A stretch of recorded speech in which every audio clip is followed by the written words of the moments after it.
ल साथीहरू हामी चाहिँ टक्क लाएर अब हल्का घुमघाम।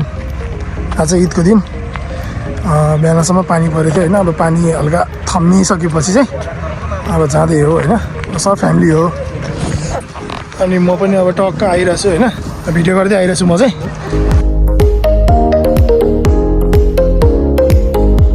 ल भर्खर यहाँ भेनाजुको र मेरो मैले मात्र थाहा पर्ने हिसाबले चाहिँ डेन्जर कुरा भयो।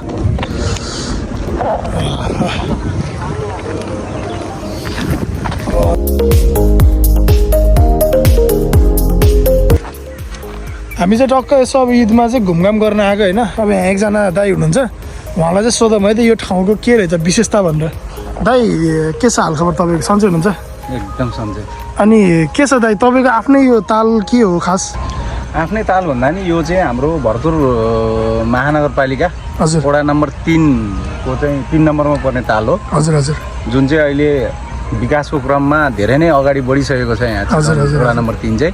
तपाईँले देख्न सक्नुहुन्छ गल्ली गल्ली कुना काप्चा हाम्रो विकास थापाज्यूले, वडा अध्यक्ष विकास थापाज्यूले धेरै नै राम्रो काम गर्नुभएको। हाम्रो यहाँ भएको स्थानीय सरकार चाहिँ एकदम बलियो र मजबुत छ भन्ने कुरामा जानु। अनि हजुरहरूले चाहिँ यो बनाउन चाहिँ के खोज्नु भएको खास? यहाँ हामीले चाहिँ अब नेचुरल एउटा पार्क हो, यो चाहिँ नेचुरल जङ्गल हो। तपाईँले देखिरहनु भएको छ यहाँ गैँडाहरू, हरिणहरू, मृगहरू चारैतिर यहाँ वरिपरि छन् होइन। हजुर हजुर। उनीहरूलाई डिस्टर्ब नहुने गरेर हजुर राति हामीले चाहिँ बेलुका आएर बस्ने चाहिँ 6 बजेपछि पनि यो पार्कमा बस्नेहरूलाई चाहिँ हेर्नु नि फ्यामिली पार्क हो। यो चाहिँ फ्यामिली पार्क हो। हजुर हजुर। यहाँ चाहिँ सरसफाइ तपाईँले देख्न सक्नुहुन्छ, यहाँ कतै पनि केही फोहोरहरू तपाईँले देख्न सक्नुहुन्छ, सरसफाइ छ यहाँ। हजुर। अनि चाहिँ फ्यामिली वातावरण भएको चाहिँ एउटा राम्रो सौन्दर्य पार्क भन्छ।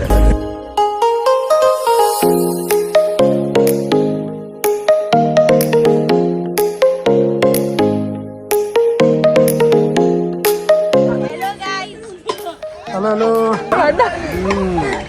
ल अनि हाम्रो ट्रेनर सर के छ, के गर्नु भएको हजुरले चाहिँ? उहाँलाई चाहिँ नसाको प्रब्लम रहेछ जस्तो ढाड। ए काहीँमा काहीँमा प्रब्लम। ए हजुर हजुर। बोलाउन खोजिरहेको छौँ ए अनि हजुरको काहीँको नसाको प्रब्लम कस्तो भइरहेछ? एकदम झगास भइरहेछ। झगास भइरहेछ ल, ठिक छ। राम्रो फिटनेस भइरहेछ। उहाँलाई रजनी भन्ने औषधि खुवाछौँ। अब जाँदै हो होइन। टक्क हिलो छ, अलिअलि रमाइलो भयो। अलिअलि होइन अब रमाइलो भयो। पानी भएर बिजोग हुन्छ भन्ने सोचेको थियो, जे होस् भएन, ठिकै छ।